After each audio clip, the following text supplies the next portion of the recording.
ॐ शुक्लां भरधरं विष्णुं शशिवर्णं चतुर्भुजं प्रसन्नवदनं ध्यायेत् सर्वविघ्नोपशान्तये। ॐ सहना भवतु सहनौ भुनक्तु सह वीर्यं करवावहै तेजस्विनावधीतमस्तु मा विद्विषावहै। ॐ शान्तिः शान्तिः शान्तिः। अगजानन पद्मार्कं गजाननमहर्निशम् अनेकदन्तं भक्तानाम् एकदन्तमुपास्महे। श्रीमहागणपतये नमः।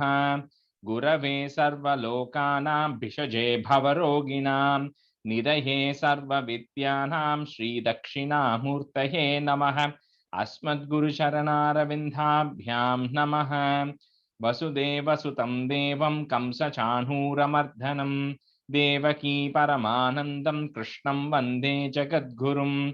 ज्ञानानन्दमयं देवं निर्मलस्फटिकाकृतिम् आधारं सर्वविद्यानां श्रीहयग्रीवमुपास्महे। श्रीहयग्रीवमूर्तये नमः। सरस्वती नमस्तुभ्यं वरदे कामरूपिणि विद्यारंभं करिष्यामि सिद्धिर्भवतु मे सदा। श्रीमहासरस्वत्यै नमः। उमाकोमलहस्ताब्ज सम्भावितललाटकं हिरण्यकुण्डलं वन्दे कुमारं पुष्करस्रजं। வெற்றிவேல் முருகனுக்கு ஹரஹரோஹரா. லோகவீரியம் மகாபூஜ்யம் சர்வரக்ஷாகரம் விபும் பார்வதி ஹிருதயானந்தம் சாஸ்தாரம் பிரணமாம்யகம். स्वामिये शरणमय्यप्पा। वागर्ताविव सम्पृक्तौ वागर्तप्रतिपत्तये जगतः पितरौ वन्दे पार्वती परमेश्वरौ। श्रीपार्वती परमेश्वराभ्यां नमः।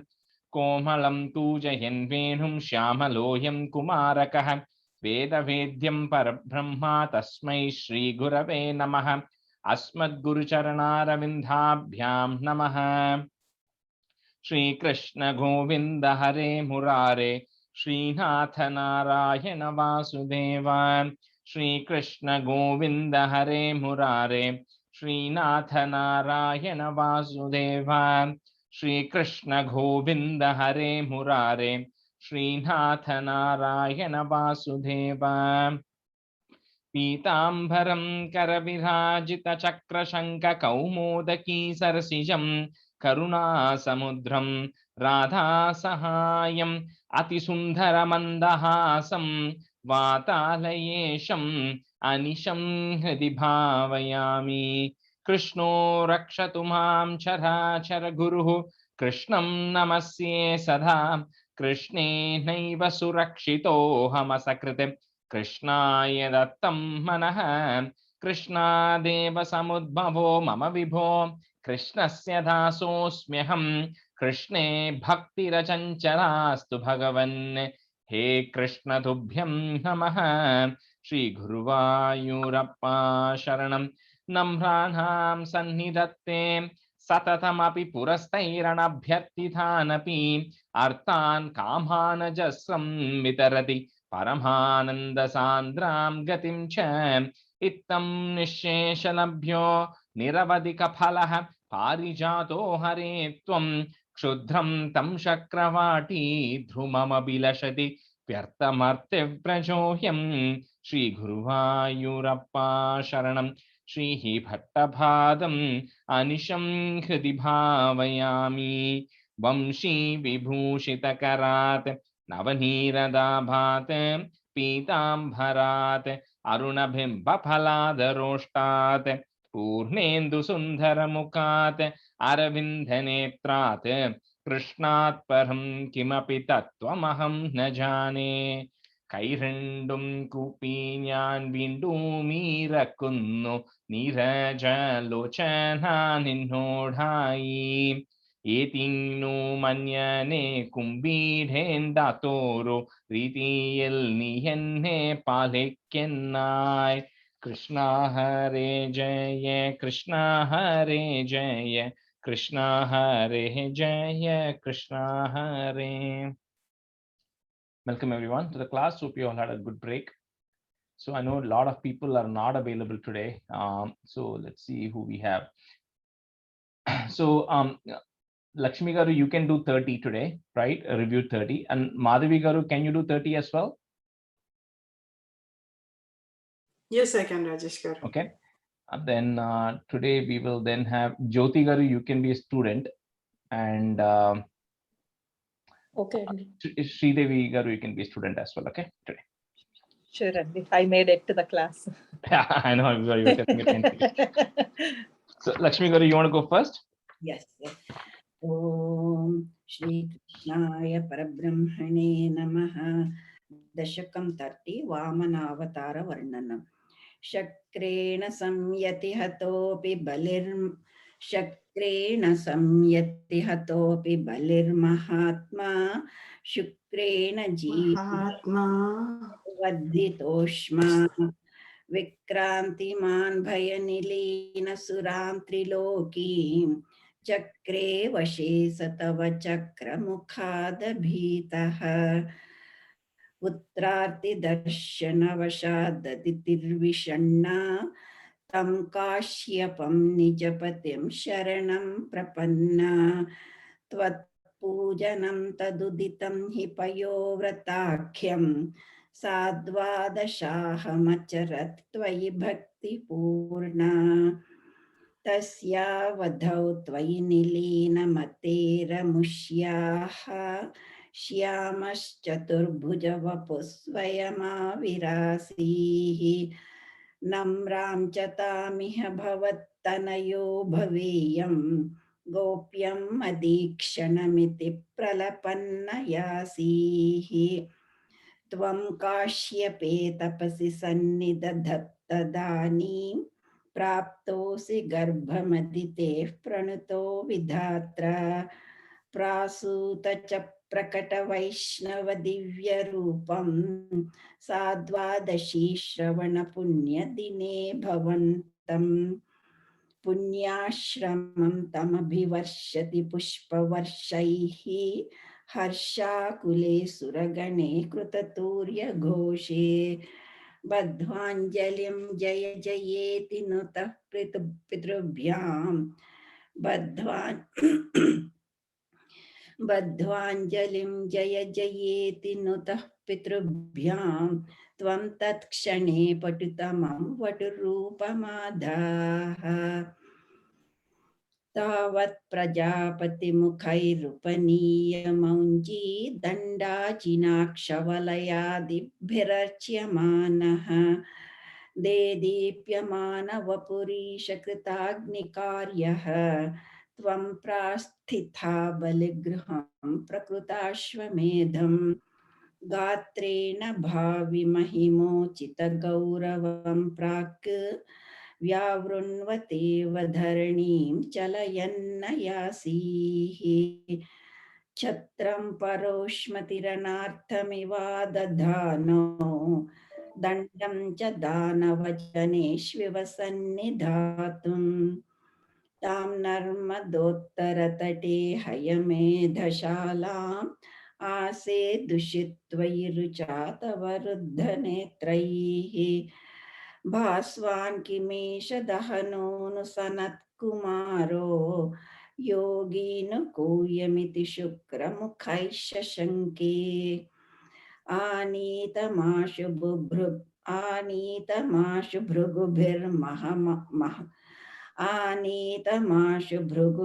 Mahasa Bhibhutaihi Tvam Ramya Rupa Masurah Pulaka Vrutangaha Bhaktya Sametya Sukruti Parinajya Padao Parinijya Pado. Bhaktya Sametya Sukruti Parinijya Padao Tattoya Manvadhrutamurdhani Tirtha Tirtham Prahlada Vamshajataya Kratubhirdvijeshu Vishwasato Tadidam Titijopi Lebhe Yatte Padambu Girishasya Shirobhilalyam Satvam Vibho Guru Puralaya Palayetha Shri Krishnaya Parabrahmane Namaha. Very nice. That is very high standard to match. Rajesh I think garu, Lakshmi so garu don't came. expect. No, she came really prepared today. She asked for it. I am trying to So read. don't expect me. Rajesh, I haven't chanted in a long time. May I chant today? No, I was going to pick you for the next class, Jaya, for a Okay. reason. So, okay. All Go ahead, Madhuri. Sri Krishnaya Parabrahmane Namaha. Dashakam 30 Vamanavataram. Shakrena samyati hatopi balir mahatma. Shukrena jivata tanukrutu vadhitoshma. Vikrantiman bhayanilina suram trilokim. Chakre vashe satava chakra mukhada bhitaha. Madhuri garu, no need of repeating, but the second line is kratu, not krutu. Okay. Oh, sorry, I keep doing that. Okay. Go ahead. Yeah. Putrati darshana vashadirvishanna tam kashyapam nijapatim sharanam prapanna tvatpujanam tadiditam hipayo pratakhyam sadvadashahamacharatvai bhakti purna tasyavadhau tvai nilina mate ramushyaha श्यामश्च चतुर्भुज वपुः स्वयमाविरासीः नम्रां च तामिह भवत्तनयो भवेयम् गोप्यम् अधीक्षणमिति प्रलपन्नयासीः त्वं काश्यपे तपसि सन्निदधत्तदानीं प्राप्तोऽसि गर्भमदितेः प्रणुतो विधात्रा प्रासूत च प्रकट वैष्णव दिव्य रूपम साद्वादशी श्रवण पुण्य दिने भवन्तं पुण्याश्रमं तमभिवर्षिति पुष्पवर्षैः हर्षाकुले सुरगणे कृतुस्तूर्य घोषे बद्ध्वाञ्जलिं जय जयेति नुतः पितृभ्यां त्वं तत्क्षणे पटुतमं वटुरूपमाधाः तावत् प्रजापतिमुखैरुपनीयमौञ्जी दण्डाजिनाक्षविलयाधिभिरच्यमानः. So second line, small correction. Kshavala. It heard like Shavila, but Kshavala. Danda Jina Kshavala. Danda. Say that line again. Second line. दण्डाजिनाक्षवलयादि. Yeah, correct. Yeah, that's correct. देदीप्यमानवपुरीशकृताग्निकार्यः त्वं प्रास्थिता बलिगृहं प्रकृताश्वमेधम्. I did wrong. त्वं प्रास्थिता बलिगृहं प्रकृताश्वमेधम्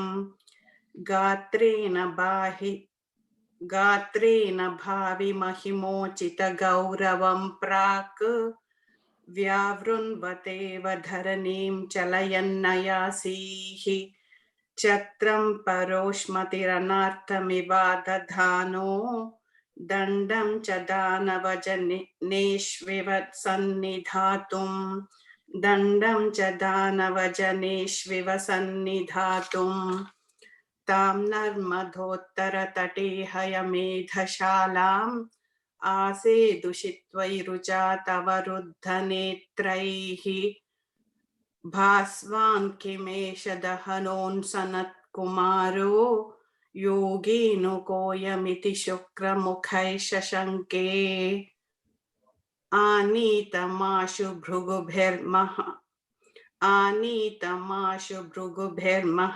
भृगुभिर्महसाभिभूतैः त्वं रम्य रूपमसुरः Tvam Ramya.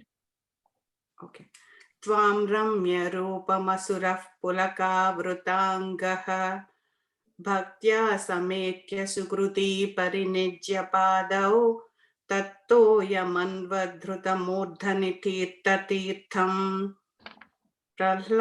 प्रह्लादवंशजतया क्रतुभिर्द्विजेषु. Kratu again. Kratubhir. Okay. प्रह्लादवंशजतया क्रतुभिर्द्विजेषु विश्वासतो नु तदिदं दितिजोऽपि लेभे यत्ते पदाम्बुगिरिशस्य शिरोभिलाल्यं सत्वं विभो पुरालयपालयेथाः. Sri Krishnaya Parabrahmane Namaha. Very nice. Okay, we'll do 31. I think we did until 5, right? And then we'll start with 6. So I'll just do 1 to 5 and then we can start with 6. Prithya Daityah Tavatanumah Prekshanat Sarvatapi Twamaradhyanajita Rachayananjalim Sanjagadha Mattah Kim Te Samabhilashitam Viprasuno Vadatvam Vittam Bhaktam Bhavanamavanim Vapi Sarvam Pradhasye Tamakrinam Bhaligiramupakarnya Karunyapurnopi Atsyotsekam Shamayitumana Daityavamsham Prashamsan Bhumhim Padhatraya Parimitam Prarthayamasi Tattvam Sarvam Dhihi Titunigatite Kasya Hasyam Navasyat Vishvesham Ham Tripadamiha Kim Yachase Bhalishastvam Sarvam Bhumhim Brinu Kimamune Tyalapatwam Sadripyan Yasmad Darpat Tripada Paripurtya Kshamaha Kshepavadhan Bandham Chasa Vagamate Atadharhopi Gadho Pashanti Padatraiya Yadina Mudito Vishtapairnapi Tushyete Ityuktesmin Varada Bhavate Datu Kame Tathoyam Daityacharya Tava Kalu Parikshartinah Preranatam Mamadheyam Harirayamiti Vyaktameva Bhabhashe Yachatnevam Yadisa Bhagavan Purnakamosmi Soham Dhasyame Vastiramiti Vadan Kavya Shaptopi Daityah Vindhya Valhya Nijadaitaya Dattapadhyaya Tubhyam Chitram Chitram Sakalam Apisa Prarpayattoya Purvam. Okay, so now we'll get started with 6. Nissandeham Ditikulapatho Tvayashesharpanam Tadvyatanvane Mumuchurishayas Samara Pushpavarsham Divyam Rupam Tavachataditam Pashyatam Vishwabhajam Uchair Uchaihi Abrutad Abadhi Kritya Vishwandhabhandam. So we saw last time where Vamana comes and Mahabali then asks him, tells Vamana, ask me whatever you want. And then Vamana says, just give me land equivalent to 3 feet of my feet. And he was an 8 or 9-year-old boy. So at that time, Bali is like, okay, you know what, that is like insulting me. You can ask for anything you want. And then Shukracharya, who is their guru, comes and tells him that this is Hari indeed, right? He's trying to trick you. And if you accept what he's asking for, then you're going to end up losing everything. So that's where in the previous stanza, then Bali says, if indeed that is Hari who has come, and if he himself is coming and asking me, and even if he wants to take everything I have, I'm totally fine with it, because it's a God himself coming and asking, and I'm not going to say no to that, right? That's what he's saying in the previous stanza. So here, Nissandeham, right? So he doesn't have any doubt or any hesitation, right? Of even though Shukracharya was saying that, and then he says, I am offering you everything I have, right? And with that, he then says, you asked for 3 feet of land, and I am offering you that. With that, Bali, then along with his wife, Vindhya Valya, so he actually offers Vamana everything that was there. So that form of Vamana, which was then in the Vamana itself means dwarf, like I said earlier. So that form of yours, which was in the form of a dwarf, he started growing bigger and bigger.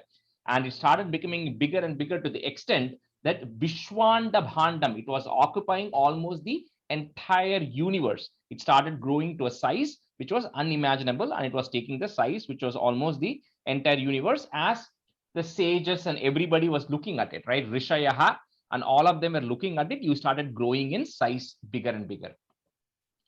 So Nissandeham Diti kulapatau, comma, tvaya shesharpanam. So tvai ashesharpanam, but say it together. Tvaya shesharpanam tad, and then put a plus at the end of that line. Vyatan vane. So say that vyatan vane along with the first line. Put a comma after vyatan vane. Mumuchur rishayaha is there. So put a is to join. Rishayas. Samaraha. So put a if to join. Samarah pushpavarsham. Nissandeham ditikulapatau tvaya shesharpanam tad vyatan vane mumuchurishayas samarah pushpavarsham. Nissandeham Go ahead. Nissandeham Ditikulapatau Tvayashesharpanam Tadvyatanvane Mumuchurrushayas Samarah Pushpavarsham. Nissandeham Ditikulapatau Tvayashesharpanam Tadvyatanvane Mumuchurrushayas Samarah Pushpavarsham.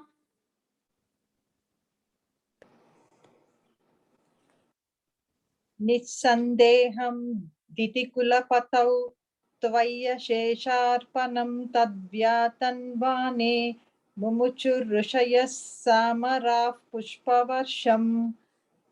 Nissandeham ditikulapatau tvaya shesharpanam tadvyatanvane mumuchurrushayas samarah pushpavarsham. Divyam rupam tava cha tadidham, comma, pashyatam vishwabhajam. Put a im at the end of that line and then a comma. Vishwabhajam. Next line, that mu becomes a u. Uchair uchai. Okay, so you see uchair uchai. And then the after that second uchai, there's a r. Remove that r and put a visarga and then a comma. So uchair uchaihi, comma. Next word begins with a. So avridha vadhikritya. It's avridhat avadhikritya. You can either break it avridhat avadhikritya or say the whole thing as avridhat avadhikritya. Either is okay. Vishwanda bhandam. Divyam rupam tavacha taditham pashyatam vishwabhajam uchair uchaihi avridhat avadhikritya vishwanda bhandam. Divyam Rupam Tavachatadidam Pashyatam Vishwabhajam Uchair Uchaihi Avrudadavadi Krutya Vishwanda Bhandam. Divyam Rupam Tavachatadidam Pashyatam Vishwabhajam Uchair Uchaihi Avrudadavadi Krutya Vishwanda Bhandam.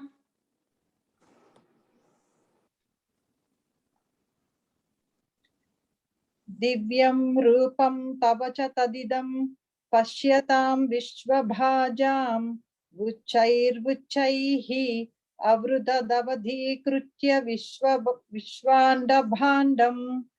Divyam rupam tavacha tadidam pashyatam vishwabhajam vuchair vuchaihi avrudadavadhi krutya vishwanda bhandam. Stanza 7.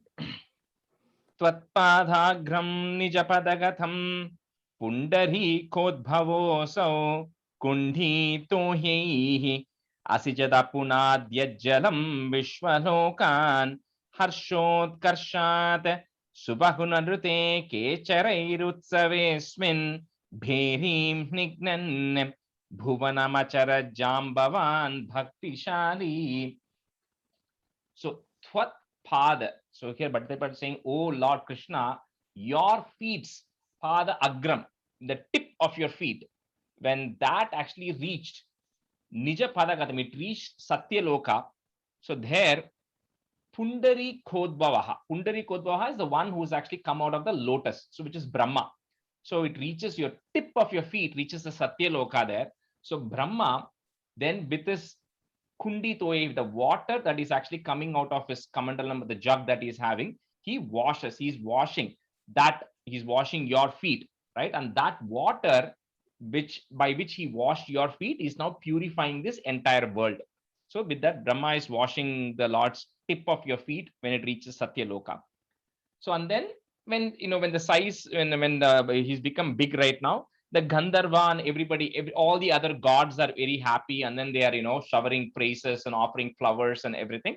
And then your Bhaktishali, one of your most ardent or favorite devotee, Jambavan, so he is also then going around the world beating drums. So there are few people who are Chiranjeevis who are there across multiple avatars, right? So Parashurama is one of them. Hanuman is also spanning multiple avatars, right? So Hanuman comes in Ramayana, we all know that. Hanuman also comes in Mahabharata, where he has an encounter with Bhima. And so Hanuman is there in that. Similarly, Jambavan comes, in Ramayana, and Jambavan is also there. Jambavan is also one of those folks who are there across multiple avatars. So Jambavan, who's one of your ardent devotee, he's going around the world beating drums. And so essentially that's what is happening here. So Tvat Padagram Nija Pada Gatam, comma, Pundari Kodbhavosau, comma, Kundi Toyehi. So there's a ra there, remove that ra and put a visarga and a comma. So Kundi Toyehi, comma. Next line starts with the a. So the next word, you can break it into kind of 3 parts if you want to break it. One is you can say Asichad Apunad Yajjalam. Okay, Asichad Apunad Yajjalam, because it's a diya there, Dyajjalam, right? The diya is the plus ya. So Apunad Yajjalam Vishwalokan. That's one way of saying it. Or you can say the whole word as Asichad Apunad Yajjalam Vishwalokan together as well. Tvatpadhagram Nijapadagatham Pundari Kodbhavosau Kundi Tohehi Asichadapunad Yajjalam Vishwalokan. Tvatpadagram Nijapadagatam Pundarikoodbhavosau Kunditoyaihi Asichad Apunad Yajjalam Vishwalokan. Tvatpadagram Nijapadagatam Pundarikoodbhavosau Kunditoyaihi Asichad Apunad Yajjalam Vishwalokan.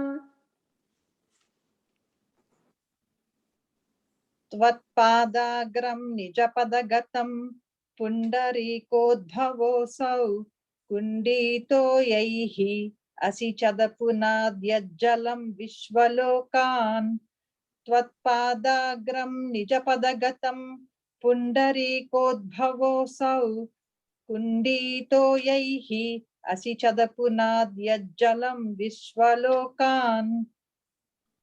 Harshot Karshat, comma, Subhahu Nanrute Kecharair Utsavesmin. If you want to break it, Kecharair Utsavesmin, comma, Bherim Nignan, comma, Bhuvanam Acharaj Jambavan. 3 parts there. Bhuvanam Acharaj Jambavan Bhaktishali.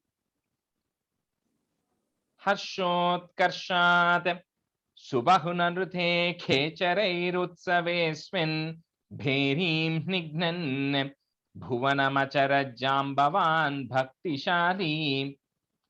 Harshot Karshat Subahunanrute Kecharair Utsavesmin Bherim Nignan Bhuvanamacharaj Jambavan Bhaktishali. Harshot Karshat Subahunanrute Kecharair Utsavesmin Bherim Nignan Bhuvanamacharaj Jambavan Bhaktishali.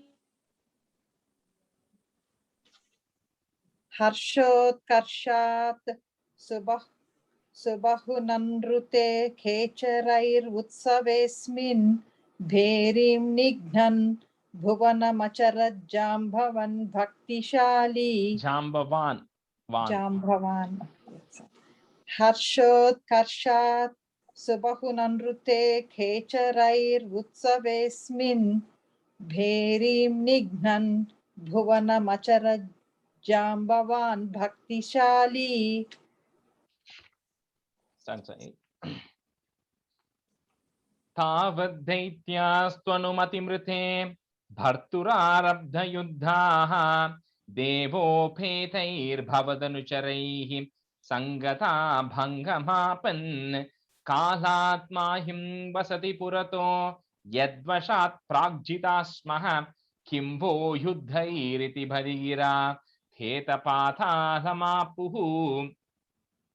So when the Vamana becomes really big like this, so all the asuras who are there along with Bali, so they all start attacking the Vamana.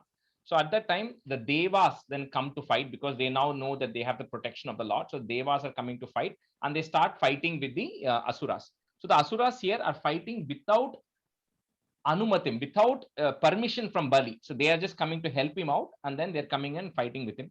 So at that time, Mahabali is telling that this Kalatmayam, this is time himself who's standing in front of us, right? And anything that we have won in the past is only because of this person's blessings.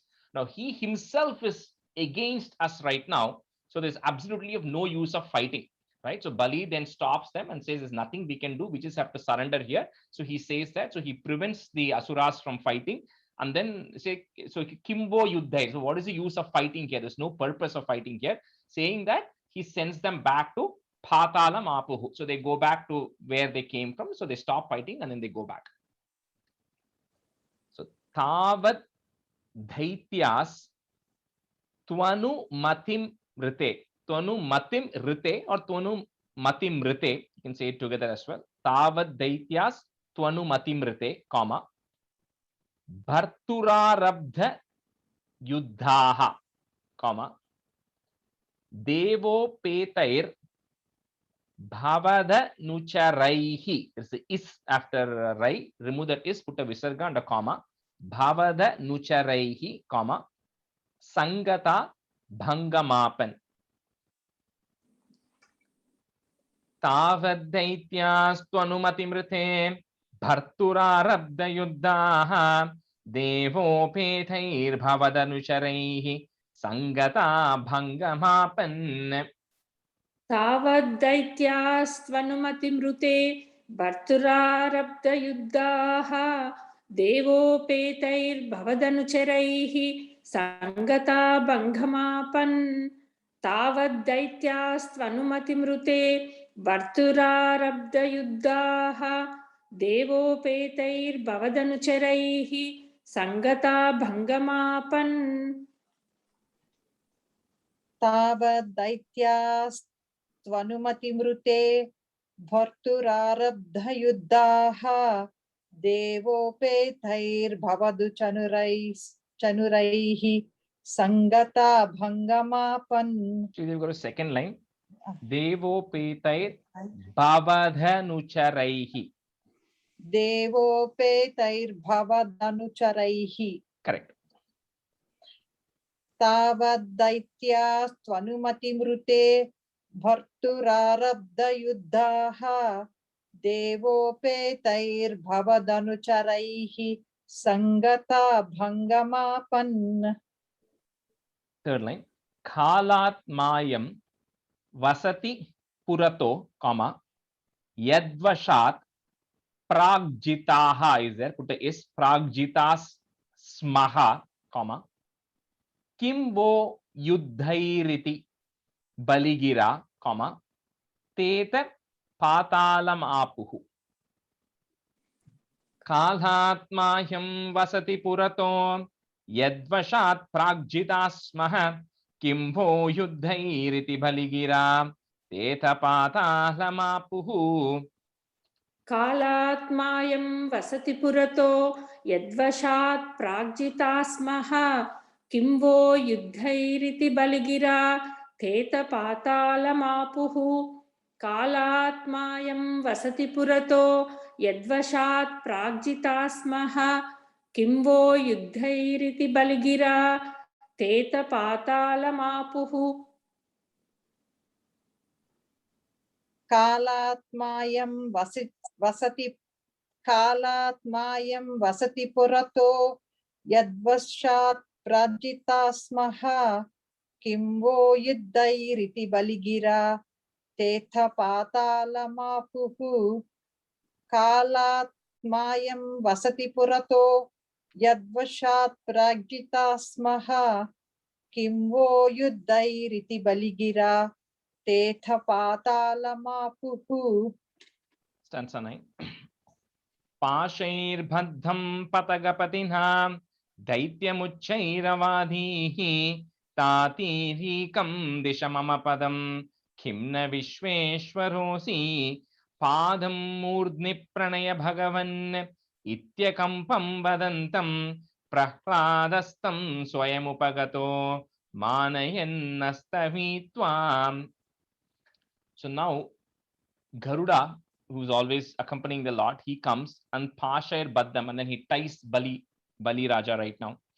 And then the Vamana, who has now become big and big, it was so big, like we said in the stanza 6 or 7, right? He had almost taken up the entire universe. So with 1 feet, he occupied the entire earth.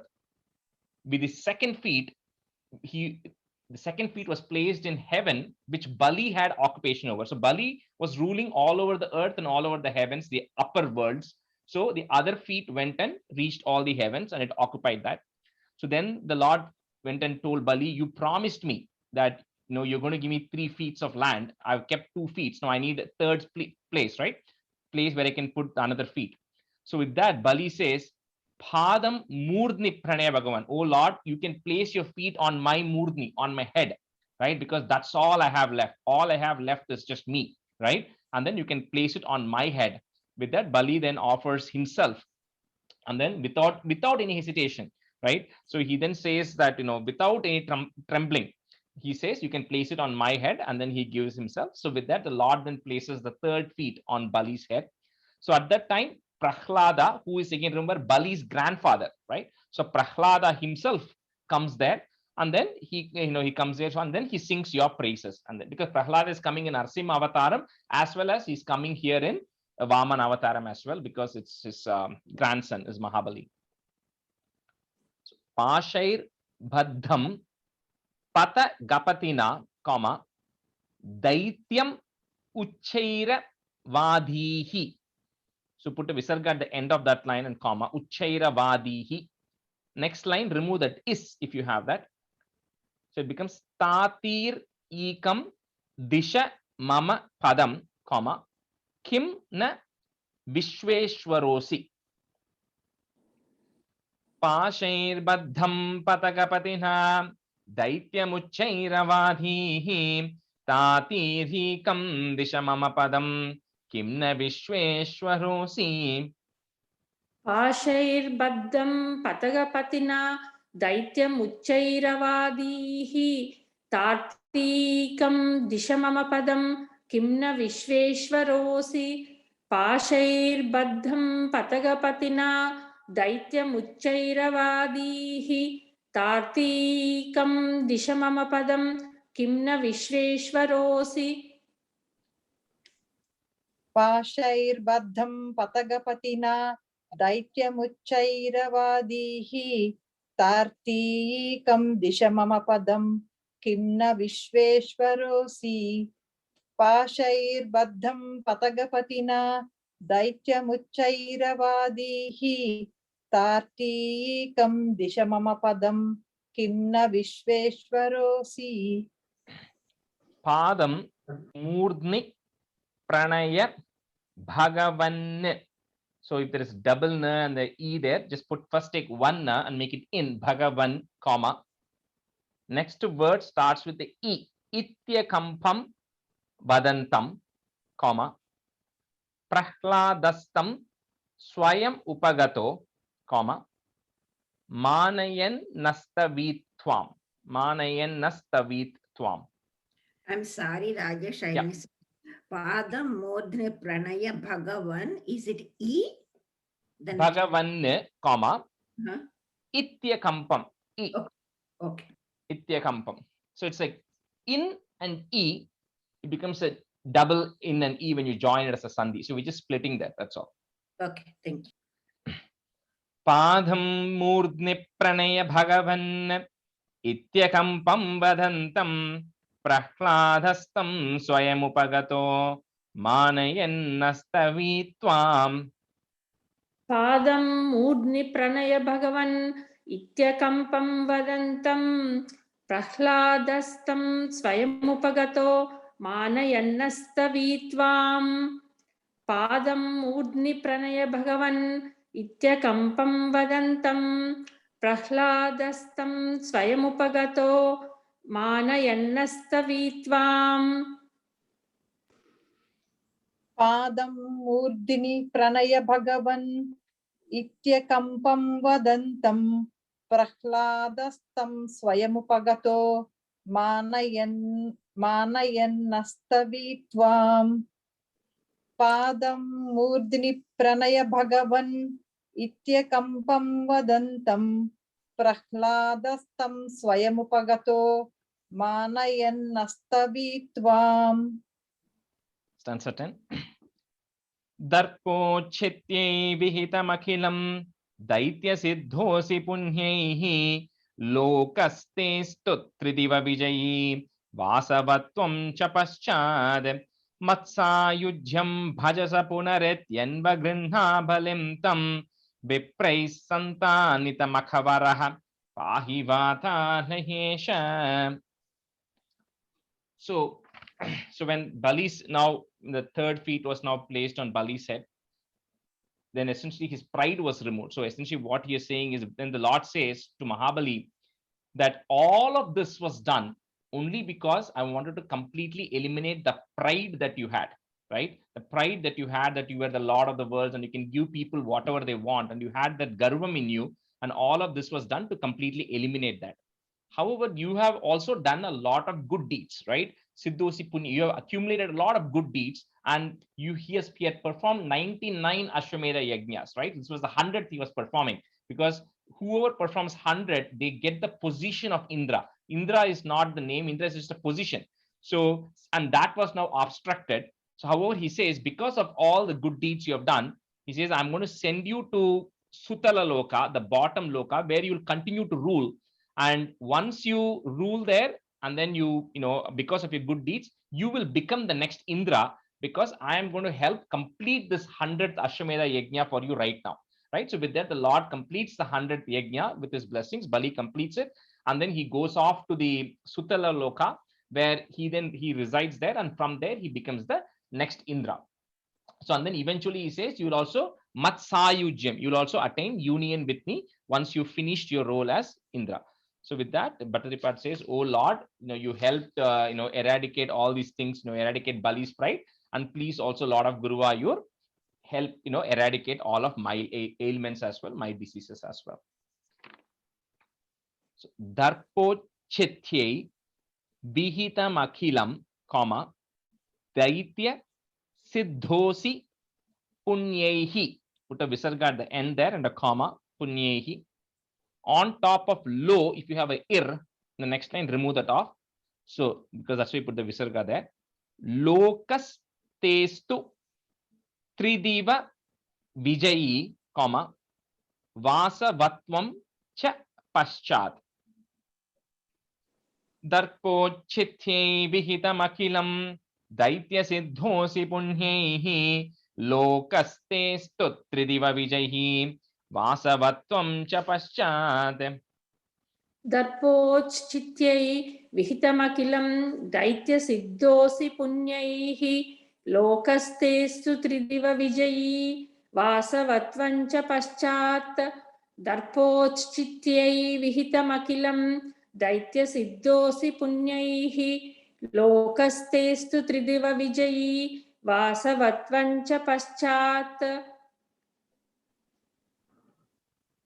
दर्पोचित्यै विहितमखिलं दैत्य सिद्धोऽसि पुण्यैः लोकस्तेस्तु त्रिदिव विजयी वासवत्वं च पश्चात् दर्पोश्चित्यै विहितमखिलं दैत्यसिद्धोऽसि पुण्यैः लोकस्तेस्तु त्रिदिव विजयी वासवत्वं च पश्चात् Matsayujyam bhaja cha punarit yanva grinha. It's one word. Punarit yanva grinha balim tam, comma. This one line is continuous, no stop there. After tam, there's a comma. Biprais santanita makha varaha, comma. Pahi vathalayesha. Matsayujyam bhajasa punarityन्va गृह्णा बलिं तं विप्रै सन्तानितमखवरः पाहि वातालयेश.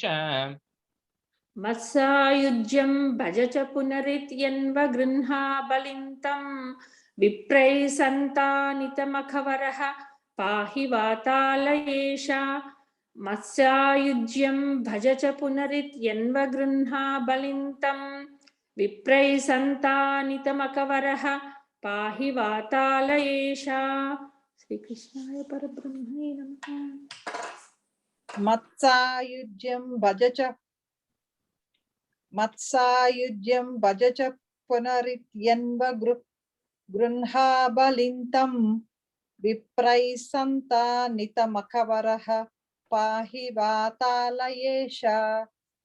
मत्सायुज्यं भज च पुनरित्यन्व गृह्णा बलिं तं विप्रै सन्तानितमखवरः पाहि वातालयेश. Shri Krishnaya Parabrahmane Namaha. Okay, so we'll go to the next one, which is 32, which is Matsyavataram. So the next in the up to like 37 up to Krishna Avataram, all these back to back are all the avatars, right? So 32 is Matsyavataram. Then 34, 35 are next class is Rama Avataram, 34 and 35. Then 36 is Parashurama Avataram. And then 37, 38 is Krishna Avataram, right? So till then it's all Avataram. And then from 37 till 88 is all about just Krishna and all the activities and all the things that Krishna does. And then the last 8 and up to 98 and up to 97 is about just philosophical things, right? About Bhakti Yoga and everything, like it comes in Gita. And then 98, 99 is like Namaskaram and all that stuff. And 100 is the description of the Lord, right? That's kind of how it goes. So this is a pretty small chapter, 32. So let's see how much we can finish today, because 34, 35, 36 are little tough chapters. So I want to again, like 24 and 25, right? We probably have to take some time to do those. Okay, so 32. Stanza 1. Pura hayagriva mahasurhena shashtantharantodhyadakandakalpe nidronmukha brahma mukhadhriteshu vedeshvadit sakhila matsya rupam. So before we get into this, so I just wanted to maybe explain for 5 minutes about the concept of time, right, in Hindu philosophy. And I have a very good image, which I will send it in the WhatsApp group afterwards, right? So we all know about the 4 yugas, right? The Satya Yuga, the Treta Yuga, Dwapara Yuga, and Kali Yuga. And so the Kali Yuga is 432,000 years, human years, 432. And the next, the second one, Dwapara, is double of that. So 864. And Treta Yuga is another, no, it's like 1296. And then the Satya Yuga is another 4 times Kali Yuga, right? All of this together is called as one Chatur Yuga. Chatur means 4. So all of this together is one Chatur Yuga. That is 4.3 million years, right? That is one Chatur Yuga. At the end of that Chatur Yuga, right, and then you take it as 1, you multiply that by 1000, that gives 4.3 billion. I think 4.4 million times 1000, I think is 4.3 billion. Anyway, so 4.3 billion years, that is one day in the life of Brahma. And then Brahma has that equivalent amount of time where nothing is happening. So they say it is night because nothing happens at that time. And then 360 days of that is 1 year of Brahma, and Brahma has 100 years. and then that Brahma is gone. Then the next Brahma comes, right? So that is kind of the layout of it. Now, that 1 day of Brahma, which is 1000 Chatur Yugas, 4.3 billion years, what Brahma does is he then divides it into 14 buckets of it. Each of that bucket is called one Manvantara. And one Manvantara, each of that Manvantara is ruled by a Manu. So Manu is a position. Manu is not the name of a person, like Indra, like even Brahma for that matter. So Manu is a position. So the 1000 Chatur Yugas are divided into 14 Manvantaras, 14 point something. And so now, so each of that is ruled by a Manu. So right now, the Manu, the Manvantara we are in, is called Vaivaswada Manu. That's why when we do the Sankalpam, we say Vaivaswada Manvantare, right? And then we say Ashtavimshaditame Pratame Dvitiye Pare. I'll explain that separately in a recording. Otherwise, it will take too much time, because all it is telling is we are in the second half of Brahma's 100. So we are in the second half of Brahma's 100, and within that, which Chatur Yuga we are in, and within that, which Manu we are in, and within that Manu, because there are 14 Manus, 1000 divided by 14 is like 71 Chatur Yugas each Manu has. So in this Vaivaswada Manu, we are in the 28th Chatur Yuga, we are there.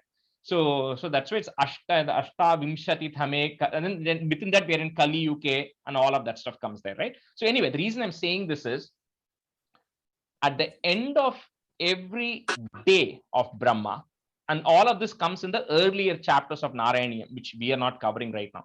At the end of every day of Brahma, the entire 3 worlds, the physical world is still there, but there are no creatures or no entities. All of that dissolves completely, right? That is one type of pralayam. And then at the end of Brahma's life, which is 100 years, everything goes off and merges into the Lord, right? And the Lord then goes into a state of sleep. So when we chant in Devi Mahatmyam, when you chant the Ratri Suktam, right? Essentially at that time, it is telling that the Yogamaya who is there inside Vishnu, that Yogamaya has to then come out of Vishnu, and that's when Vishnu wakes up. And these are like, waking up means not waking up from sleep. It is like, that's when things come into action, right? That's what it actually means, right? You can't literally think of it as Vishnu is sleeping. Everything is in an inert state, nothing is there. And then the process starts. And the process starts when the Yogamaya comes out.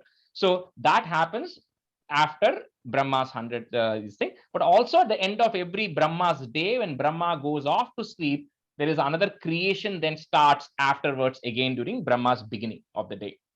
Anyway, that's too much details, but that's the reason I'm saying that is, here it is saying, when Brahma's day had got over, in the previous Manvantara, so not the Vaivasvata Manvantara we are in, but the Manvantara just before what we are in, called Chakshusha Manvantara. When the Chakshusha Manvantara last day had happened and Brahma's day had got over, and then when he had gone to sleep means nothing is happening. That's what it means.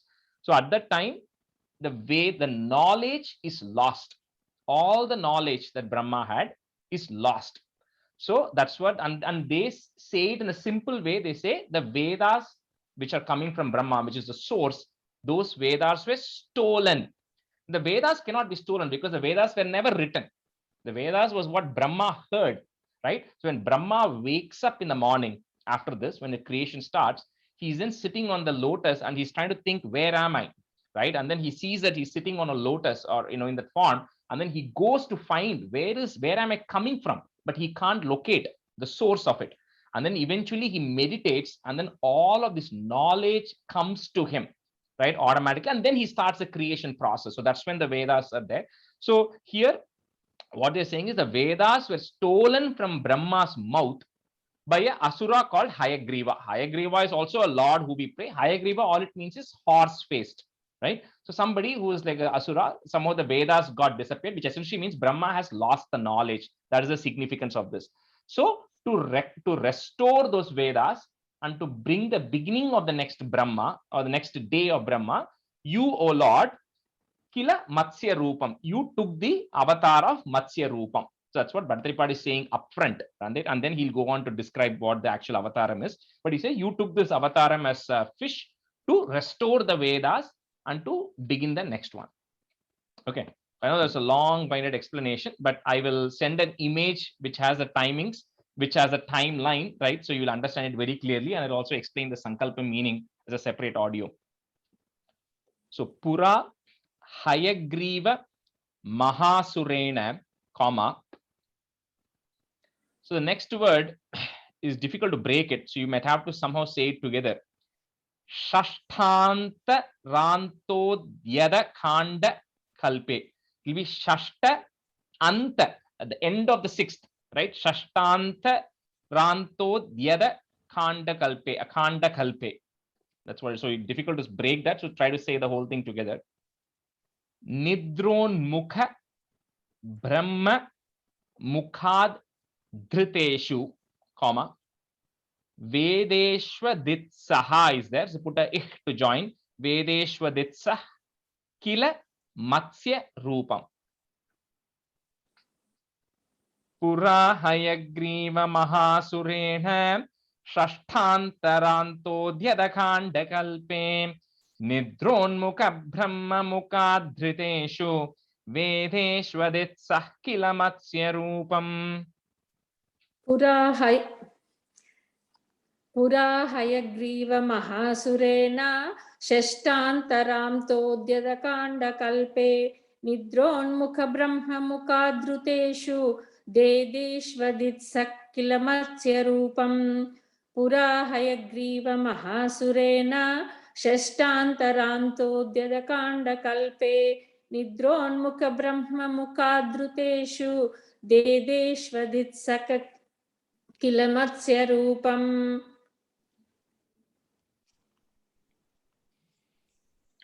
Pura Hayagriva Mahasurena Shashtantaranto Dyadakanda Kalpe Nidronmukha Brahma Mukhadhruteshu Vedeshvaditas Kilamatsya Rupam.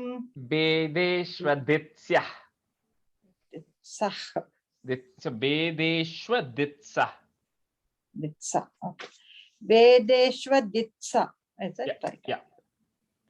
Pura Hayagriva Mahasurena Shashtantaranto Dyadakanda Kalpe Nidronmukha Brahma Mukhadhruteshu Vedeshviditsa Kilamatsya Rupam. Vedeshwaditsa. Vedeshvaditsa Kilamatsya Rupam. Second. Is it Ditsaf or Ditsa? So it's a H, it's a ha. Okay, okay. But not a ha as in H-A, not H-A. It's just H. Okay, Okay, so Vedeshwaditsa. okay. Thank you. Satyavratasya Dramilhadi Bhartuhu Nadi Jale Tarpayatastadhani Karanjalo Sanjwalita Kritestvam Adrishyatah Kaschana Balaminaha. Is the third line Kuranjalo or Karanjalo? Karanjalo. Kara means hand. Kara. Okay. So there was, so before the end of, just before the end of the sixth Manu's period, there was in the land, so in the Dramila, in the land of Dramila, by that the Bhattaripada is referring to south, right? Somewhere in the south of India, there was a king whose name was Satyavrata, and that was his name because he was a very truthful king. That's why he was following all the truth. He was following all the good things. So his name was Satyavrata. So that Satyavrata was doing tarpana. He was doing, his offerings in Kritamala. Kritamala. Now, if you Google where is Kritamala river, it will say it is a river called Vaigai in Tamil Nadu, which goes and meets into Bay of Bengal. So in that river called Kritamala, he was performing some offering, performing tarpana. So when he was doing, and Karanjala, when he was when he was holding his hands and he was performing that offerings, he was taking the water from the river, praying and putting it back into the river. At that time, on some day, some random day, then Kaschana Bhalaminaha, some, doesn't matter which, some fish which was a bala minaha, means a very tiny fish. The tiny fish happened to come onto his hands when he was performing this tarpana there. So Satya Vratasya Dhramiladi Bhartuhu. So after on top of that n, if you have a ir, remove that ir off, put a visarga and a comma. So Dhramiladi Bhartuhu, comma. Next word, Nadi Jale Tarpayatas Tadani. Karanjalau Sanjwalita Kritis Twam. Sanjwalita Kritistwam, and then a comma. That mer we are breaking into im and a. So the next line becomes adrishyata. Okay, so adrishyataha is there. So put a ich again. Adrishyatah kaschana bala minaha. Satyavratasya dramiladi bhartuhu nadi jale tarpayatastadani.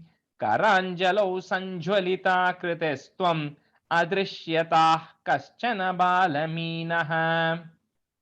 Satyavratasya dramiladibhartuhu nadi jale tarpayatastadanim karanjalau sanjvalita krutistvam adrushyatah kaschana balaminaha.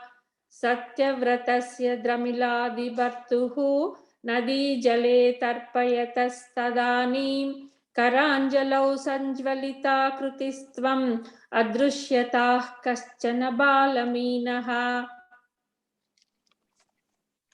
Satyavratasya Dramiladibhartuhu Nadi Jale Tarpayatastadanim Karamjalau Sanjvalita Correct. Karamjalau Sanjvalita Krutistvam Adrusyatah Kaschana Balaminaha. Satyavratasya Dramiladibhartuhu Nadi Jale Tarpayatastadanim Karanjalau Sanjvalita Krutastvam Adrusyatah Kaschana Balaminaha. Sanjvalita Kritistvam. Kriti. Sanjvalita Kritistvam. Yeah. Kritistvam. Stanza 3. Kshiptam jale tvam chakitam vilokya ninyembu patrena muniswageham swalpairahobeh kalashim chakupam vapim saraschana shishe vibhotvam. So when he sees this fish, and Satyavrata then puts the fish back into the water. So at that time, surprisingly, that fish was very frightened, and the fish then spoke to him. The fish spoke to him and said, "Do not put me into this water because I'm very afraid that some other fish will come and eat me. So take me with you." So he then, Satyavrata then takes it and then puts it in Ninyembu Patre, and he puts it in this kamandala that he has, right? He puts the fish into the water, into that kamandalam, and then he takes it to Swageham. He takes it to his house. However, in a Swalpairahobi, in a few days, the fish started growing in size. And it started growing in size. So from the kamandalu, he then first put it into kalasham, right? The kalasham that we do for Abhishekam. He then put it into that kalasham because it grew in size. And then from the kalasham, it started growing even bigger. So he had to then move it to a well. And from there, it became even bigger. So he then had to go to Vapi. Vapi means a tank, like a tank that is there in the temple. So, and then it became even bigger. So he went to Saraha. He went to the river. He had to go put it in a lake. Saraha means a lake. Now, of course, if you ask me how he moved it, I don't know either. And in Bhagavatam, they don't say how he moved it. But later on, they say that he had yogic powers because of which he was able to move it. That's what they say later on in the stanzas, right? So he then eventually he ends up moving it to Saraha, which is a lake. Kshiptam jale tvam chakitam bilokya, comma, ninyembhu patrena munihi. So put a is there. Munis swageham. Swalpairahobihi is there. In her. Put a there.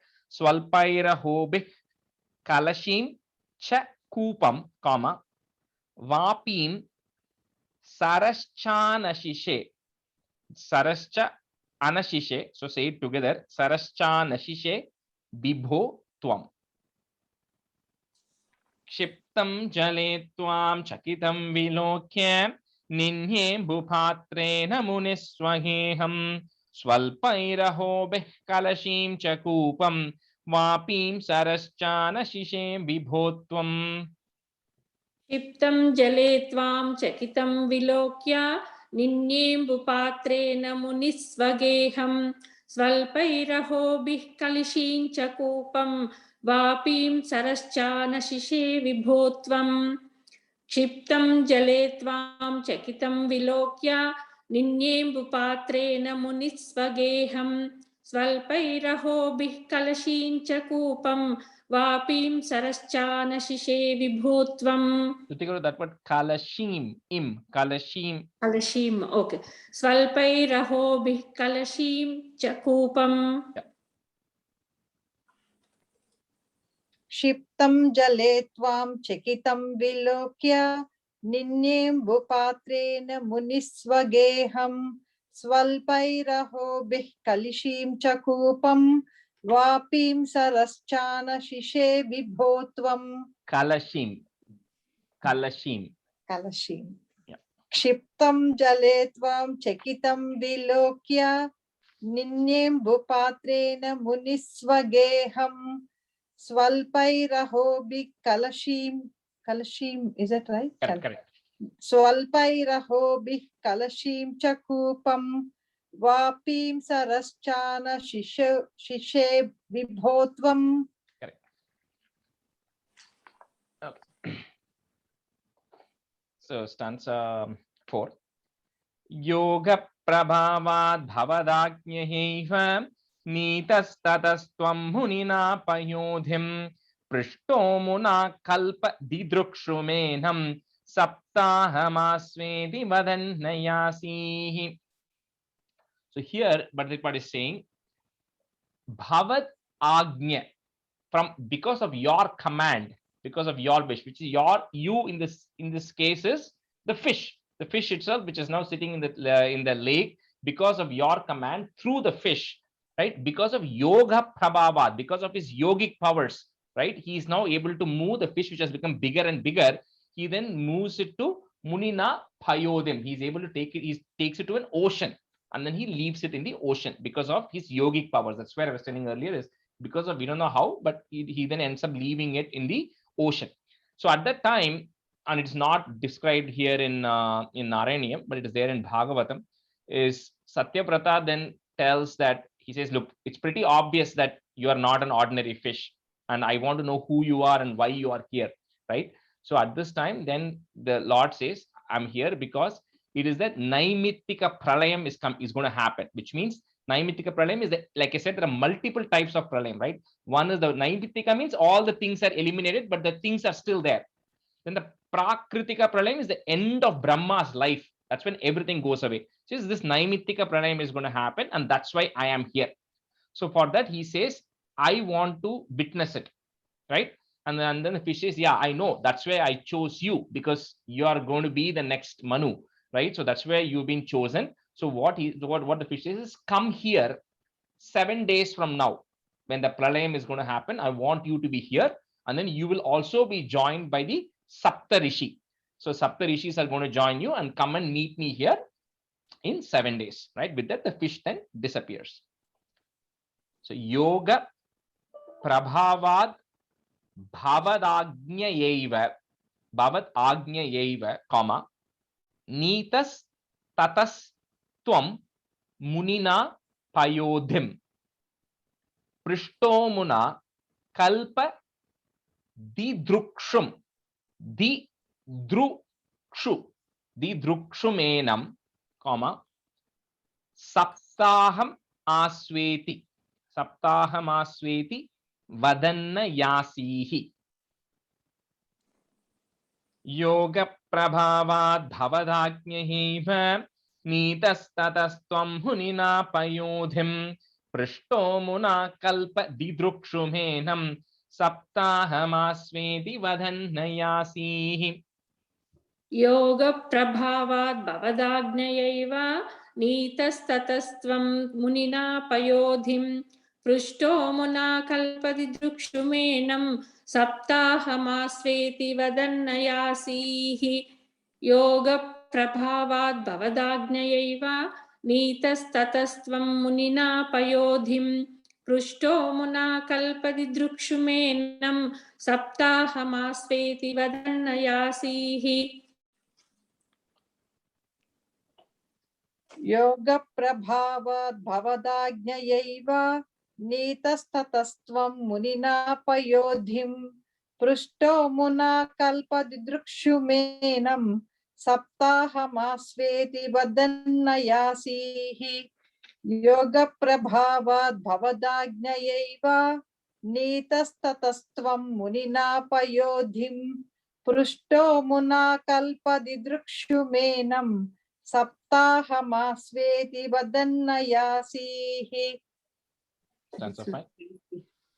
प्राप्ते त्वदुक्ते हनि वारिधारा परिप्लुते भूमितले मुनीन्द्रः सप्तर्षिभिः सार्धमपारवारिणि उद्घूर्णमानः शरणं ययो त्वाम्. So prapte, when the time happened that you had mentioned, Twadukte, the 7 days from then. So when the 7th day then happens, then there was a Bharidhara, there was a complete outpour of heavy rain that was actually happening, and everything was getting wiped out in the earth, right? And the pralayam, the Naimitika pralayam is happening, and the bhumi, so entire world is then completely filled with water.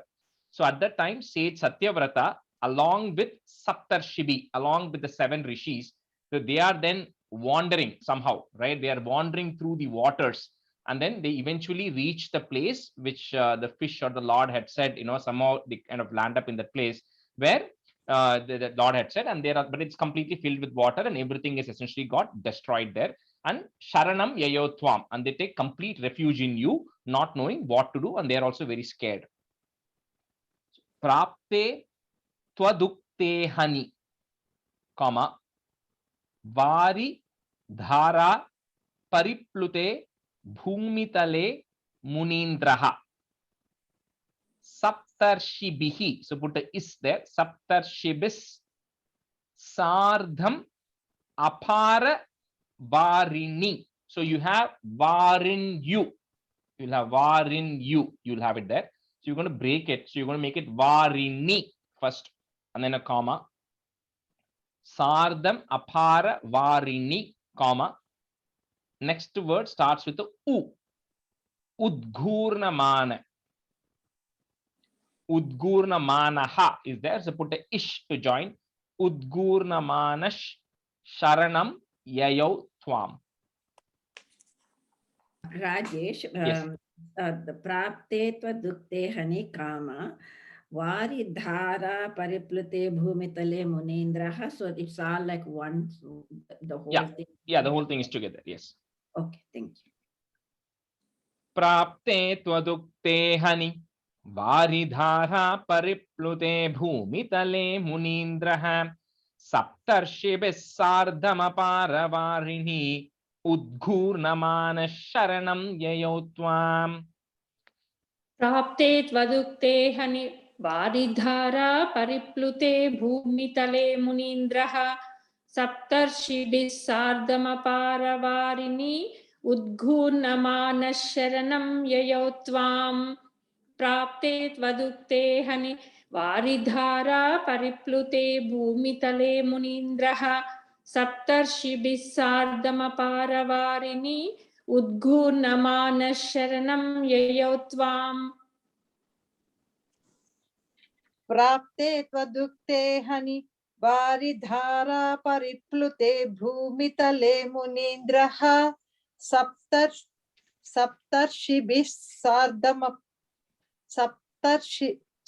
सप्तर्षिभिः सार्धमपारवारिणि उद्घूर्णमानः शरणं ययौ त्वाम्.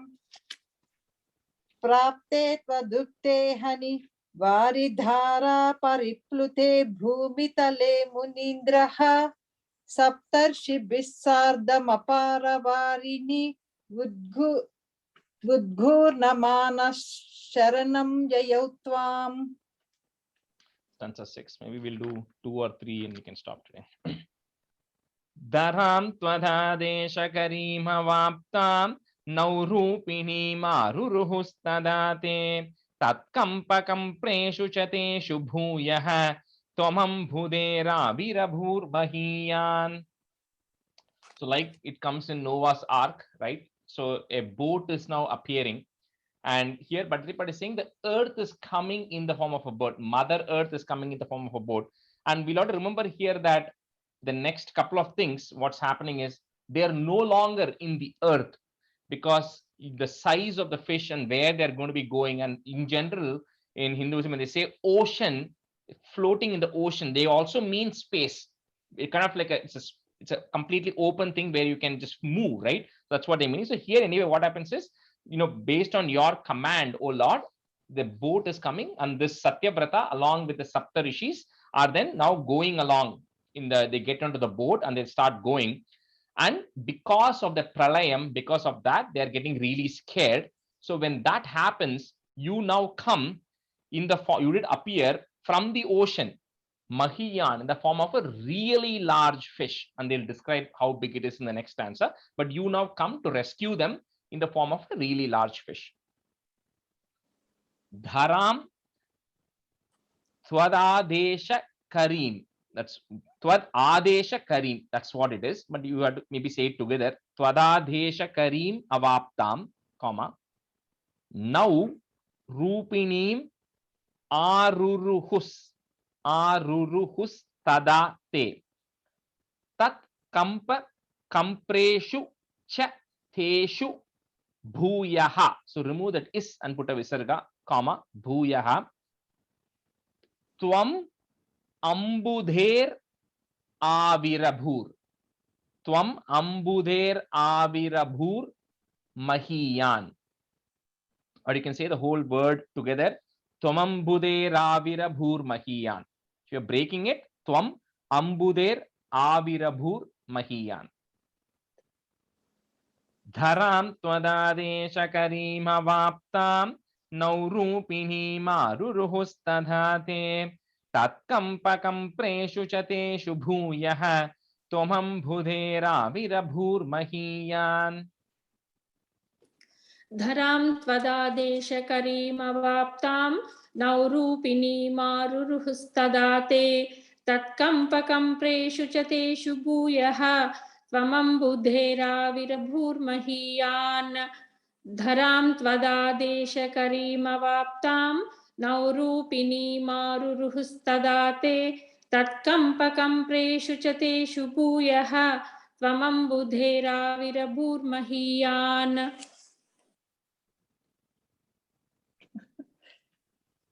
Dharam Twadadesha Karimavaptam Naurupini Maruruhustadate Tatkampakam Preshu Chateshu Bhuyah Tvamam Budhera Go ahead. Tvamam Budhera Virabhur Mahiyan. Correct.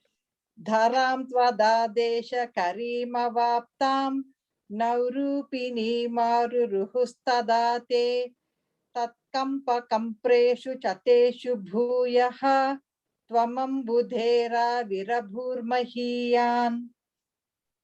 Stanza 7. Jasha Kritim Yojana Laksha Dhirgham Dadhana Muchai Starate Jasam Tvam Nirikshya Tushta Munayastvaduktya Tvattunga Shringe Tharanim Bhabanduhu. So Tvam Niriksha. So on looking at you, right, the fish which is actually coming in, the sages are getting very delighted. However, the size of the fish, right? So this is where we have to little bit try to understand what it truly is, which even not that I know it either, but I'm also trying to think through it, right? It was Yojana Laksha, 1 lakh yojanas. Yojana is 8 miles. So it was 8 lakh miles wide. And they are now riding on it, and they are now the sages now get very happy. and I'll tell maybe in the next one as to what they do. But the reason I'm saying this is, eventually in the next stanza, it explains that they actually see all the worlds, right? So that's why I think the context of ocean, we cannot think of it as literally the water ocean here. It is actually a little bit in the cosmos, because they're able to see all the worlds in the next stanza. But here all they're saying is they are very happy because they see the fish here, and the fish is about almost 100,000 yojanas width. And then they then go along with the fish and the boat, right? They're all riding along right now. Jashakritim yojana laksha dheergam, comma, dhadhanam uchchais tara tejasam tvam nirikshya tushta munayas tvaduktya, comma, tvat tunga shringhe. There's double third there. Tvat tunga shringhe taranim bhabandhuhu. Jashakritim yojana laksha dheergham dadhanamuchchai jasam tvam nirikshya tushta munayastvaduktya tvattunga shringhe taranim bhabandhuhu. Jashakrutim yojanalakshadirgam dadhanamuchchaistaratejasam tvam nirikshya tushta munayastvaduktya tvattunga shrunge taranim bhabandhuhu. Jashakrutim yojanalakshadirgam dadhanamuchchaistaratejasam tvam nirikshya tushta munayastvaduktya tvattunga shrunge taranim bhabandhuhu. Jashakrutim yojana laksha dirgham dadhanamuchchai starate jasam tvam niriksha tushta munayastvaduktya tvattunga shrunge taranim bhabandhuhu. Jasham krutim yojana laksha dirgham dadhanamuchchai starate jasam tvam niriksha tushta munayastvaduktya tvattunga shrunge taranim bhabandhuhu. So we'll can end the class here. Om Sandhanandhavabodhatmakamanupamitam kaladheshavadibhyam nirmuktam nityamuktam nigamashatasahasrena nirbhasyamanam aspashtam drishtamatre punarurupurushartatmakam brahmatattvam tattavatbhati sakshad gurupavanapure hanta bhagyam jananam काहेन वाचा मनसेन्द्रियैर्वा बुद्ध्यात्मना वा प्रकृते स्वभावात् करोमि यत् सकलं परस्मै नारायणायेति समर्पयामि.